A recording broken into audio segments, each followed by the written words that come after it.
Andrew. This is my 1995 Mitsubishi Eclipse GSX. I used to play Midnight Club on my PSP. That was my favorite game. I did have an Eclipse and I would modify it. I'd use it to race all the races in that game.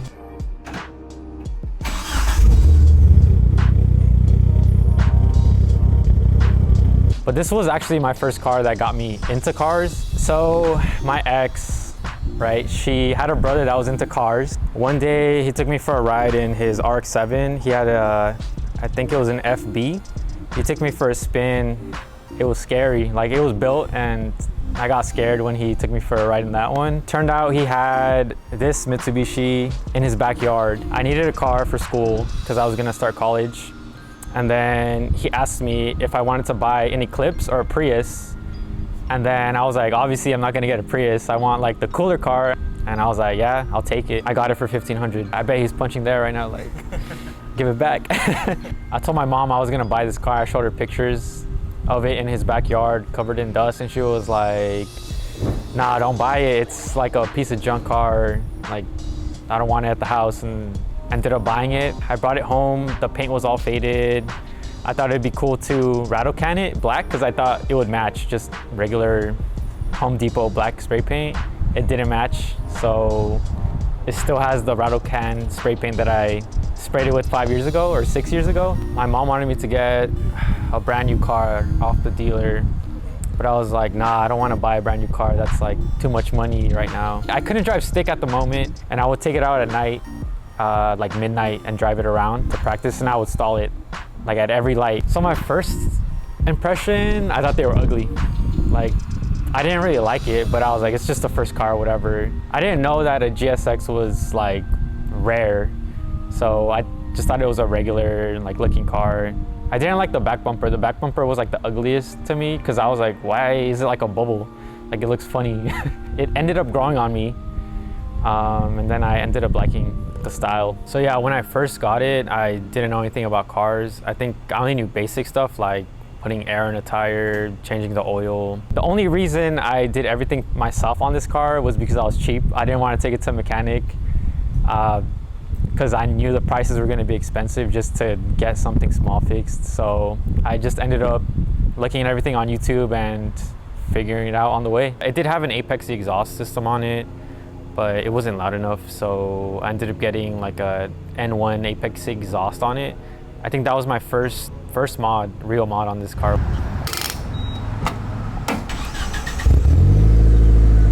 Yeah, DSMs are rare. I never see them on the road. People hold on to them because they're valuable now. Yeah, as someone that saw DSMs go for like $3,000 to $5,000 back in the day to now going for like triple the amount of money. I think I saw a 2G on Bring a Trailer that went for like 35K. That was crazy. I think just social media in general, like people started posting them and they're like, oh, I want one, I want to modify it. Kids posting like reels, videos on YouTube, Instagram has made people want to get Eclipses and JDM cars in general. I mean, the best way I can describe driving a GSX is like a go-kart on steroids, pretty much.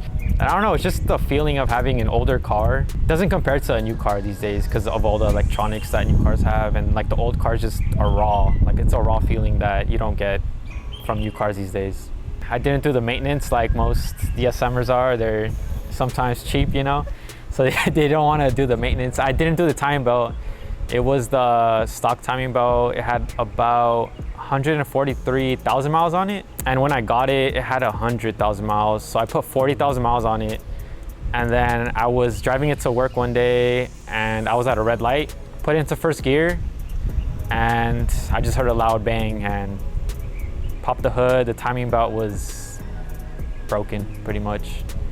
I bent the intake valves. I had to take the head off and send it to a shop. But that took me a year because I lost motivation for it. Ended up getting a brand new car, a 2022 Civic Si, and it just sat in my garage for a whole year until I finally decided to start working on it. I had the timing belt. I bought the water pump, timing belt kit. I had new lifters sitting in my garage, and I was like, okay, I'm gonna get the timing belt done next week. It was only gonna cost me like $200 to take it to a shop and they were gonna do it. I wasn't even surprised because I was like, it's my fault. Like, I should have done the timing belt sooner. like right when I got it, not like 4 years later. I was just sad to not be able to hear the blow-off valve anymore and the turbo noises it makes. I pulled the head, I took it to SB Machine Shop in San Bernardino. I got the head fully rebuilt, new valves, the valve seals, resurfaced, and then I got a new head gasket, the head bolts, and I just looked up YouTube videos on how to put back a head and the torque specs and everything online on DSM tuners, I believe. And yeah, I think the hardest part for me was just doing the timing belt itself, getting the tension right, because it was my first time ever doing like a head install and a timing belt install. It turned on like first crank, no problems.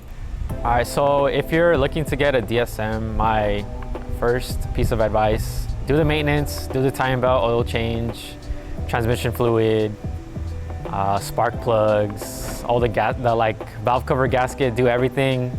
Don't wait, do like a radiator flush.